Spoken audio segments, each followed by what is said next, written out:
Hi everyone, so in our previous video we explained what the project's about and why it's quite so exciting that it's taking place this summer.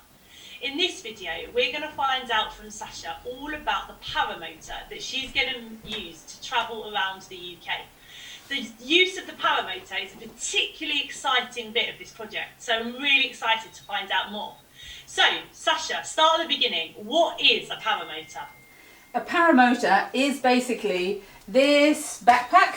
So it's a backpack that I put on my back, a motor on the back with a propeller, and then above you is a paragliding wing which I've got down beside me. So the paragliding wing, you get up in the air and that's the bit that flies, and the backpack with the propeller on the back is the bit that pushes you forward. So it's as simple as that. It's basically hanging from a chair from a wing in the air. Ah, so now I see why you've been called the human swan, because you are able to actually fly. Why was it so important that you used a paramotor for this journey around the UK to spread the word about climate change?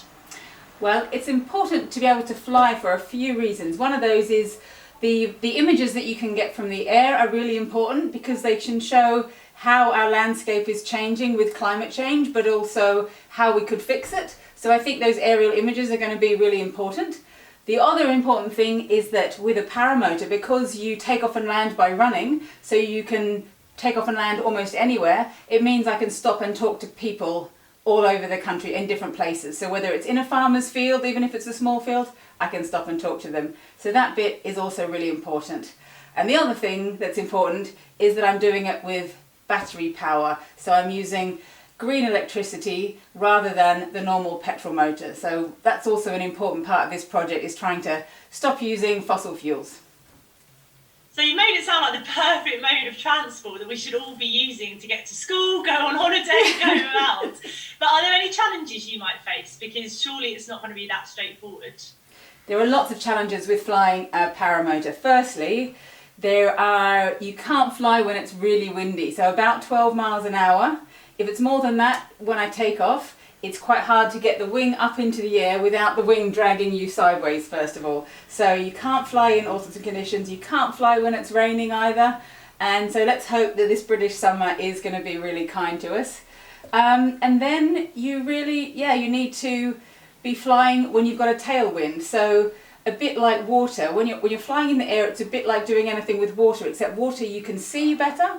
Air, you can kind of only guess what it's doing. So the air can sometimes be moving like this. Sometimes you get big updrafts, which are great because they can give you extra lift like a bird. But other times the air can be going down and it can be hard to stay up. So you're having to constantly read from the landscape what the air might be doing. So, for example, what you learn when you start paragliding is that while you can't see a big thermal of air, which will help you go up, normally at the top of a thermal, there'll be a flat-bottomed cloud. So if you see a neat flat-bottomed cloud in the sky, there's normally a thermal underneath it. If you see small birds feeding on insects, there's usually a thermal there as well. So the other challenges are having to read the air by looking for other clues. Really interesting. I've got a couple of questions actually, based on what you said. Okay. The first one is, what's tailwinds? And the second one is, so will you be looking at what's happening to the weather and to the air the morning of each journey, or do you literally have to try and work it out as you're flying?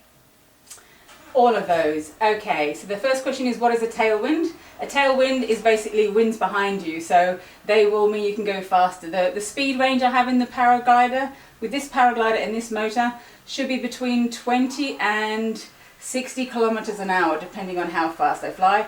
But if you've got a tailwind, so if the wind is moving at another 10 kilometers an hour, you're going at 10 kilometers an hour faster. So I'll be hoping for tailwinds. If you've got headwinds, which are the opposite, you'll be going 10 kilometers an hour slower. What was the second question? The second question was about forecasting and looking at the weather and the wind and what's going to happen.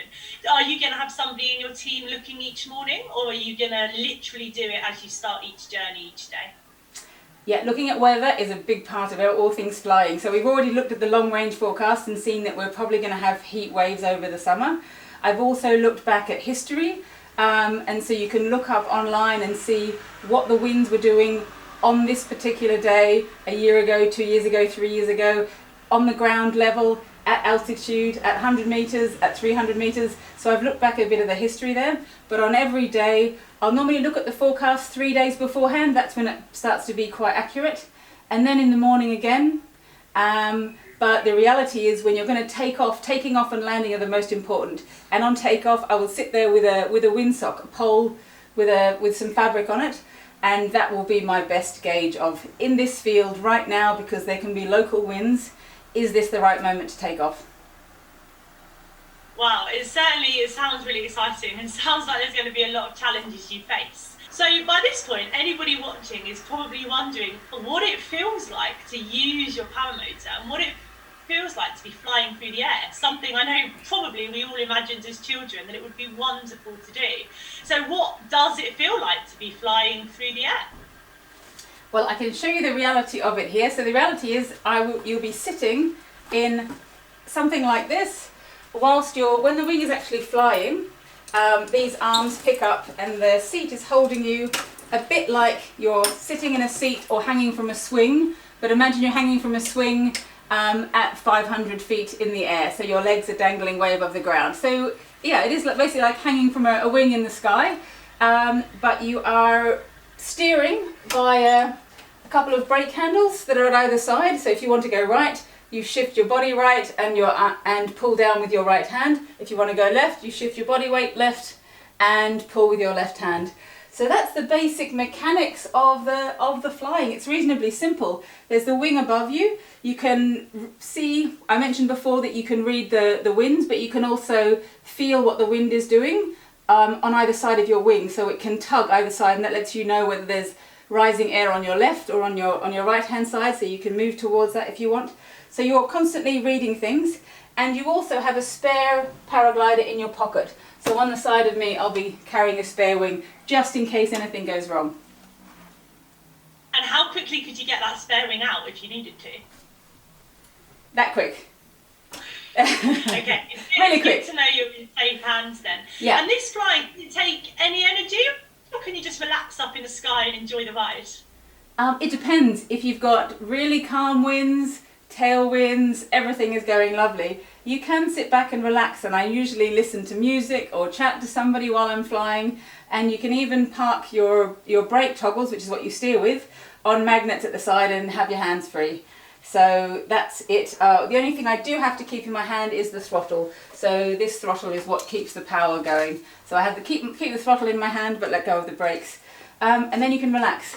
If on the other hand it's thermic, or I want to fly with the propeller, not using the propeller at all, just using the winds, then I'll be constantly focusing. So concentrating on, if I feel a thermal to the right, turning into that and focusing on staying in the rising air and not coming out of it. And then it takes a lot of concentration. So if you're active flying, it's very busy. If you're on a cruise and the conditions are perfect, I can listen to music and take pictures. Wow, it really does sound like a great mode of transport, so I can't wait to see you travelling around the UK. My final question then, I think, is just the link between the batteries and renewable energy. Yeah. Because you've mentioned that it's battery powered, and you've mentioned that that's going to mean you don't have to use non-renewable or fossil fuel energy sources to power this journey.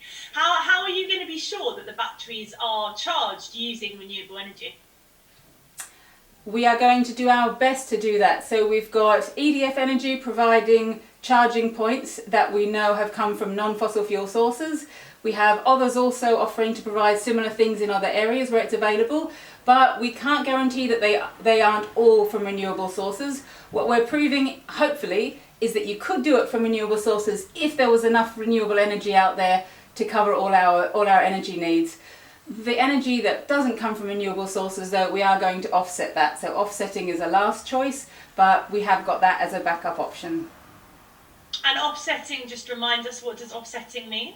So offsetting is when you have to expend carbon energy of some kind, so fossil fuels. If we can't reduce that, we will have released some carbon into the atmosphere, but we will account for that by paying for somebody who can help to draw down carbon dioxide in a different way. So we're going to do it by paying farm forestry projects in West Africa, because that's the place of our next project. So they will be planting trees which will absorb from the atmosphere the same amount of carbon that we will have burnt on this project.